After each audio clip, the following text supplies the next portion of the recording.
Now, the prone thoracic adjustment is probably the most quintessential adjustment that we think of when we think about manipulating the spine. So there are several different ways to induce flexion and extension, or simply straight P to A cavitation. Let's talk about inducing flexion in the thoracic spine.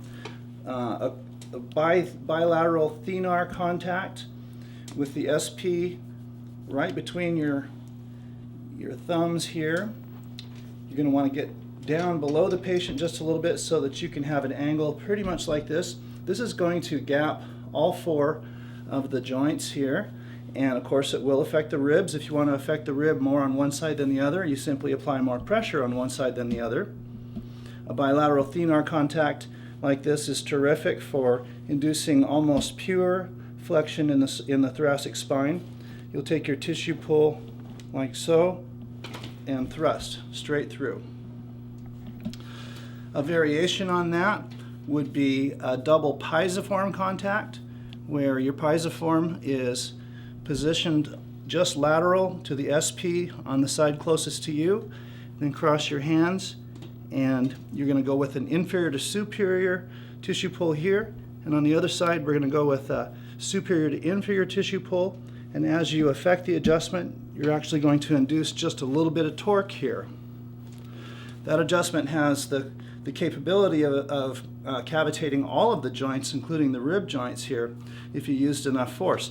This one is especially important to use as much speed as you can, because again, we don't want to affect the organs that lie deep to the spine. Now, in order to induce extension here, pretty much the reverse is true. You can use a bilateral thenar contact, but this time you're going to get up and over the patient, and your tissue pull is going to be superior to inferior. You're leaning in like this and thrusting. So let's start with a nice fencer stance. My leg that's closest to the table is behind me. The other leg is slightly in front. My knees are bent just a little bit. I'm going to start with the exercise. There we go. It's about, you want to have your hands about where they would be on the patient. Maria's only about this deep, so this actually is working out well for me. If you need to, you can put a pillow or just anything that's going to hold that instrument in place. And of course, the bilateral thenar contact.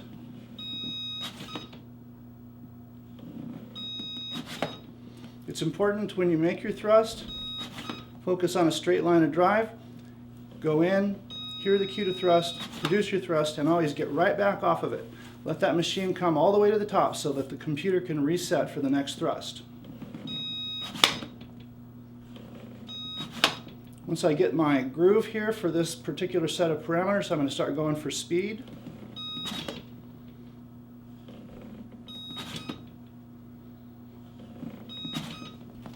Now, to reverse that, you want to find a way to brace the unit on the table like this, because remember here, we want to get up and over the device so that our thrust is in a different plane, ostensibly inducing extension.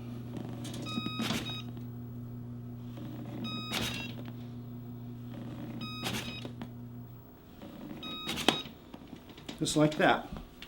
And then, of course, you want to stand with your legs apart. This table is slightly high for this adjustment, but that just adds an element of difficulty. You don't know how big your next patient's going to be day to day. You might start with somebody like Maria and end up with somebody like me, so it doesn't really matter. But the bilateral thenar contact again, this time the thrust is going to be straight down.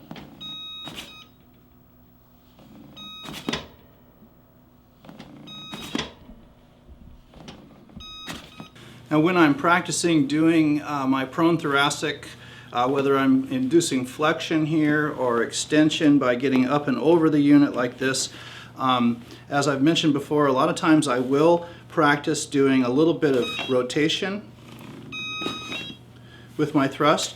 And one of the ways that you can do that with the Dynadjust is to just securely hold the top of the unit so that as you get down into your cue to thrust, just rotate a little bit. Even though your hand placement's not exactly the way it would be on the patient, the muscle groups that are being trained by doing this are still functional here. And because the Dynadjust does measure rotation, you can decide, okay, I want to induce, say, 30 degrees of rotation with my thrust. And that time I got to approximately 39 degrees. And of course, this table is a little bit high for me for doing this particular adjustment, but that just adds an element of difficulty, and that is sort of the reason we do this. Now I'm getting, yeah, there we go. I'm getting 30 degrees of rotation along with my thrust right through there. And of course you can vary the angle any way you want. You can make up your own exercises. And this one, the yellow spring's really not much of a workout in this position, so you might even want to start with the red spring and move up to the black one.